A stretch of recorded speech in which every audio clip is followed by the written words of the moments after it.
Wake up, everyone. It's segment time, baby. Now, I have never been a big fan of Tulsi Gabbard. Actually, I would describe myself as something of an anti-fan because it seems like she sucks. That's very unprofessional language to use. She fucking sucks. I don't know. I've never gotten a good vibe from her. That vibe being like everything she is and does. Her fans are worse than her too, but hey, she's out of the way now. She didn't run for re-election. She's not coming back. In a couple of weeks, she's going to be gone. And look at what she's doing on her way out. New. Hawaii Representative Gabbard introduces bill called the Protect Women's Sports Act. Would clarify Title IX protections to be based on biological sex, which would impact transgender athletes participating in athletic participation for women and girls. So this means she is introducing the bill that you may remember was being fronted as part of the prosperity plan that Kelly Loeffler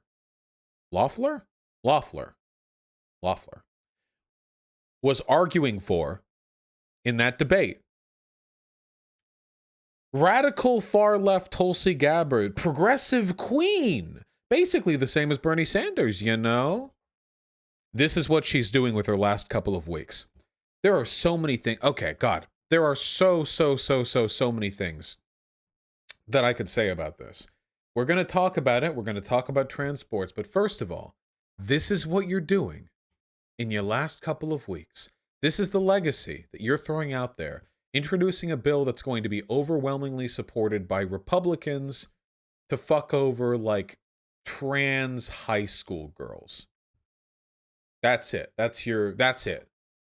The idea that this is something that deserves federal attention is ridiculous. We have people on the streets right now. There are like 40% of the renting population in this country is on the precipice of being evicted. People are out of money. People are starving. And this is what Tulsi Gabbard's thrown out there. The last couple of weeks, we're in the middle of a pandemic. Government's basically shut down. This is what we get. Is this really worthy of national legislation? Really? This isn't something you could trust, like, sports organizations to deal with, possibly? Like, even if you believed, so even if you were of the opinion, let's take the most uncharitable, incorrect, the factually incorrect position here, which is that there is an epidemic of men who are pretending to be women so they can dominate women's athletic events. Now, that's not happening at all. Instances of trans women overperforming in women's sports are generally very, very rare. But even if that was happening, do you really feel this is something that requires fucking congressional attention in this political climate? Talk about culture war distractions. Holy shit. I thought Tulsi Gabbard supporters were supposed to be about elevating beyond the left-right discourse to pursue meaningful progressive action forward, and we're getting bogged down in fucking culture war posturing over the most meaningless. She might as well have passed a fucking bathroom bill. Can you imagine that? Like, oh, I've got a couple weeks left, and then she throws out redefining workplace harassment protection standards by biological sex. So there's now a crotch inspector outside every workplace bathroom who fondles your genitalia for 30 seconds, and then based on their assertion, you are then divvied up into the appropriate into the appropriate restroom. Some of you like that. Except the person doing the fondling, it's not a person you like, okay? There, now you don't like it, okay? Get your fucking coomers out of here. But you know what? Let's address the underlying arguments here, okay? I was just linked this in chat. I've read this article before. Shades of Grey, Sex, Gender, and Fairness in Sport. Or, for the context of this stream, the most important segment of the title, 51-minute read. Haha, no? But you guys should read it, because I have. And it is a stellar article. But I'll give you some bullet points, okay? Now, gender as you all know, is a social construct. It's a social construct which relates to social roles, norms, and expectations associated with sex.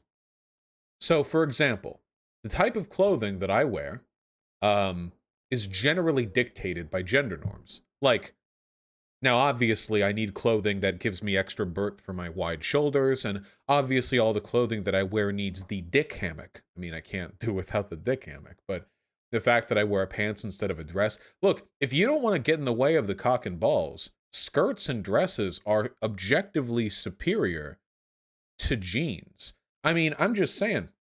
I know nowadays jeans are made out of stretchier material, but if you're packing a fat pair of cock and balls, like you don't want that to get in the way of anything. Like a skirt is objectively going to be easier. If you've got a pussy, jeans are easy peasy. It's all comparatively flat, less dangly bits. The point is, like, the decision for me to wear jeans instead of a skirt or whatever, it tends to be informed by gender. But sex, well, sex refers to biological characteristics like my wide shoulders and my big fat cock and balls. And and speaking frankly, there are differences, sexually speaking, between trans women and cis women. I've talked about them before, but if you're watching, you're not comfortable with this talk, you can scram right now. You should skedaddle. Because I'm gonna speak frankly for a second, okay? When we're talking about fairness in sport with regards to trans people, nobody talks about trans men, but to an extent, there's a reason for that. And that's because at the end of the day, I'm just going to use the terms female-bodied and male-bodied, if I may, right now. They're not ubiquitously useful terms, but just for the purposes of saying these quickly, male-bodied being what I was born into, I guess. Female-bodied being people born with pussies and they grow in titties, whatever. Okay? Male-bodied people tend to have a number of physiological advantages when it comes to the skills necessary for sports. Namely, in addition to their generally larger frame and higher degree of bone density and a lower susceptibility to certain conditions, which are, which relate to their internal physiological composition, they also have, what is it called? Higher androgen sensitivity. We should probably use AFAB and AMAB. Okay, assigned male at birth, assigned female at birth. There's really no term here that's like perfectly accepted, but sure, AFAB, AMAB, whatever. If you're AMAB, assigned male at birth, again, we're saying the exact same terminology here. We're just using whatever brand of language is preferable at any point. But you have a higher degree of androgen sensitivity. What this essentially means is that when your body is flooded with hormones, you are much, much, much, much more likely to get some strength out of it, okay? You take me, AMAB person, and an AFAB person, whatever, bathe them in testosterone, androgen, get their hormones pumping, I'm going to get more out of that. My muscles will grow faster. My muscle density will increase faster. My bones and the ligaments that reinforce them will generally be stronger. In almost every way, an AMAB person, someone like me, is going to be stronger than an AFAB person. Which means that generally, guys have an advantage over girls in sports. That's why we separate them. And that's not a perfect system, but it's useful to some extent. Now, the issue is, when you have a trans woman, if a trans woman takes hormone blockers at a young age, they don't experience a male puberty, which means that they are not bathed in the same hormone receptors. They are not experiencing the same physiological changes that I did when I had puberty early. I had puberty at like 9 or whatever, but they aren't getting that. And if they then take hormone therapy with estrogen, it is entirely possible that a woman can be transgender and never experience any of the conditions I did that would make me generally superior at sports to an equally trained cisgender woman. Hormone therapy with properly used hormone blockers can be useful because it can alleviate these inequalities from the get-go. But a lot of trans women, they don't go on hormone blockers. They experience a male puberty, and then they go ahead and then they transition. And here's the thing, okay? I've arm wrestled a lot of people. A lot of people, okay? Arm wrestled cis men, cis women, trans men, and trans women. And let me tell you, okay? In my personal experience, this is medical opinion here, trans women, giant pussies, massive weaklings, baby-armed motherfuckers. They collapse under the slightest strength. And that's because, and you know, believe me or not, estrogen fucking tanks your muscular strength. The process of transitioning, medical transition, remember when you arm wrestled all our queer friends, the trans girls were the most arm noodly? Yeah. The process of transition undoes a lot of the physiological athletic benefits that you would experience undergoing a male puberty. So here's my position. And by the way, and I'm summarizing this massively, like massively, the literature on this is extremely complicated. I again encourage you to read this, Shades of Grey, Sex, Gender, and Fairness in Sport by Jordan Feigenbaum, because it is a great article.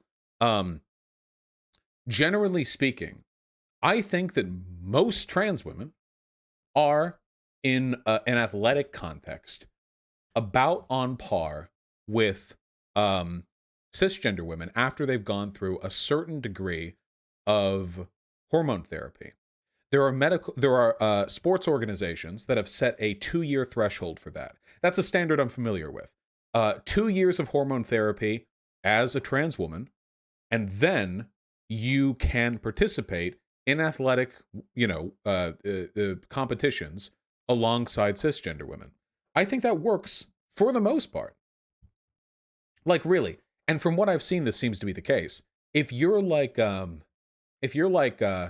trans girl and you're 20 and you've been on hormones for 3 years, and then you start getting ramped up to start playing tennis or whatever, you're probably going to be about on board with cis women. But, and this is the big capital B, not double T, but the one caveat here, from what I have seen, is that trans women who were athletic before they transitioned, so when they were still presenting or passing or living, I guess, as a man, who then transition, that can confer upon them benefits that don't always go away with hormone therapy. If you've been an athlete for 2, 3, 4 years, and then you transition, the problem is that your body was still benefiting from the higher androgen sensitivity that it got when you were doing the exercise, when you were making the sports ball moves back in those years, which means that you've already been subjected to certain physiological advantages that might not necessarily be as easily undone after transition. And that is, well, I think that's a legitimate concern. And I'll give you the answer to this, or I guess my non-answer. I don't have one. I think it's terribly unfair, the thought that some people might have great difficulty participating in sports because it's hard to find a league for them, a fair league, a fair place to put them. But if it is the case that some trans women who are athletic prior to transition do have a definitive, statistically significant physiological advantage over cisgender women who have trained comparably, then I think that's something worth being concerned about. By concerned about, by the way, I don't mean fear-mongering about trans people or freaking out that they exist or believing they're going to destroy women's sports, because that's not the case. By concerned about, I mean just that. We should think about it. What solutions? Maybe the way that we currently consider sports leagues and divisions is fucked up. Maybe there are ways to better orient this. Maybe there are solutions here that don't involve the ostracization of trans people. I think that'd be delightful. And I would look forward to weight and effort and thought being put into those potential solutions. Maybe something like weight classes. Well, sure, you can fiddle with it, but there's never going to be a perfect solution. Keep in mind, if you're only scoring off people by ability, here's the problem. If you're only scoring off people by ability, the best players in the world, like, you'll never have a female champion again. That's the issue. Take just about every sport on earth.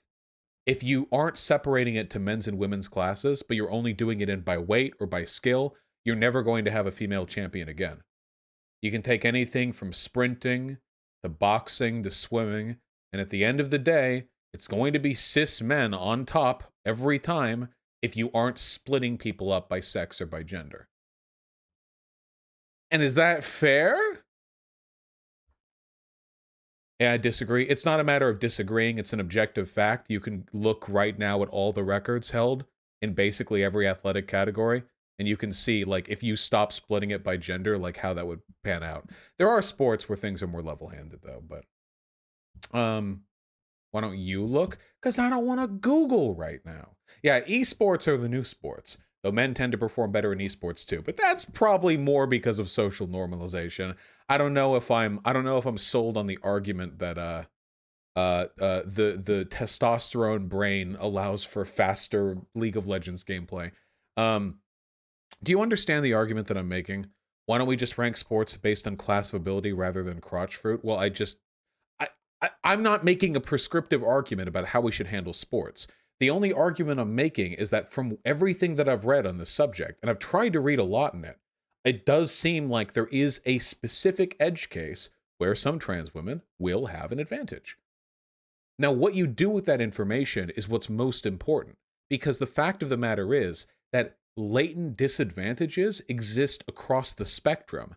Generally speaking, it's also very advantageous to be born into families capable of providing for you. For a lot of sports, you need a lot of youth activity. For some sports, you need to be exercising from like 6, like gymnasts, for example. There are advantages and biases, money, and what part of the world you live in. There are parts of the world where they produce better athletes because the higher altitude gets them better accommodated towards breathing with less oxygen.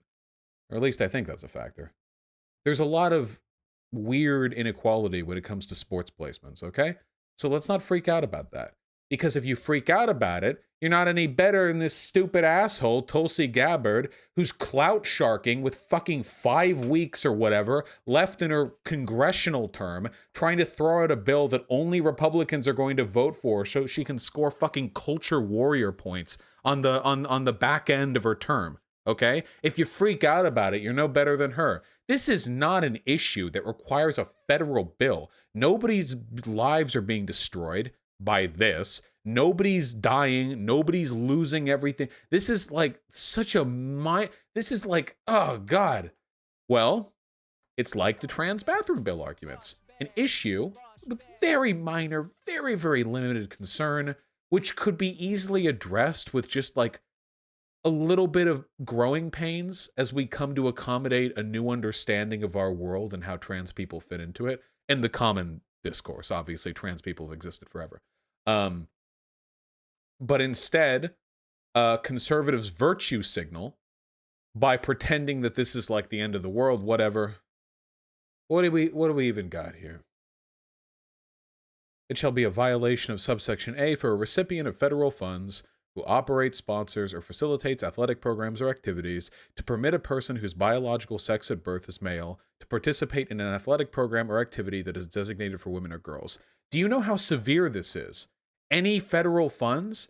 What if we're talking like kids or like elementary or middle school? I'm pretty sure that when I was in like middle school, there were some girls who played with the boys and there were some boys who played with the girls. But like that was usually because they were either very strong or very weak relative to their respective groups, and they were just allowed to because it made for better games, you know?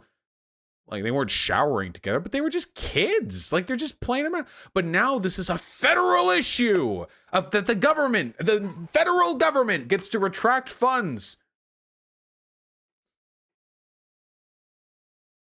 Yeah, or the boys and girls didn't have a team and they would just play together. Is that banned, by the way? That says at any athletic program or activity that's designated for women or girls. What about like tennis or something? This includes any program. You're telling me trans women are out there crushing athletic competition for high school tennis players? What about all the trans girls who compete just fine and fair?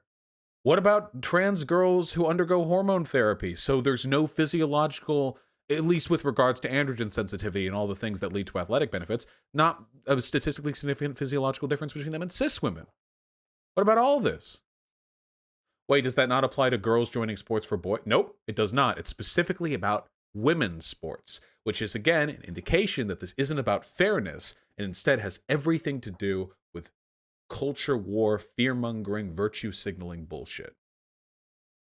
Fuck Tulsi Gabbard. I hope you guys understand how I'm coming at this, you know? My goal here isn't to fearmonger. None of you should be afraid of trans people. There's scarcely a group in this country less capable of hurting people if they tried.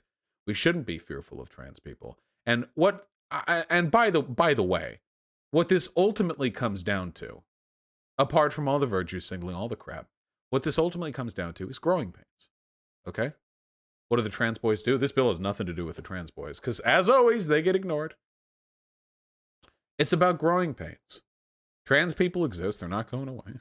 And some questions about trans people are really easy to fix. What bathroom do they use? Whatever they want to. What harm does that do? None. Simple.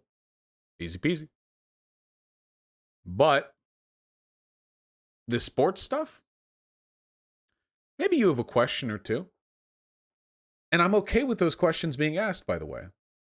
This is the thing. And by the way, I want to be careful with this. It is, in my mind, not appropriate for trans people or leftists or trans activists or allies or whatever to be antagonistic to discourse about trans participation in sports, because there are legit discussions to be had there. It's just that they get buried underneath bad faith, essentialist, fear-mongering horse shit like this. Just know your enemy, okay? I hope I don't get canceled over this. I know people call me transphobic, but fuck me. Do you know how much research I did on this? At first, my belief was that any trans woman, if they've been on hormones long enough, could compete on a level playing field. I research, I look. I find some contrary evidence, and what do you want me to do? Lie? No. But these are still marginal problems for a marginal population, marginalized, not worth federal attention. Why don't we just abolish sports? Oh, I wouldn't mind. I don't give a fuck about sports, but I imagine some people would disagree with you on that one. Anyway, yeah, it's my belief.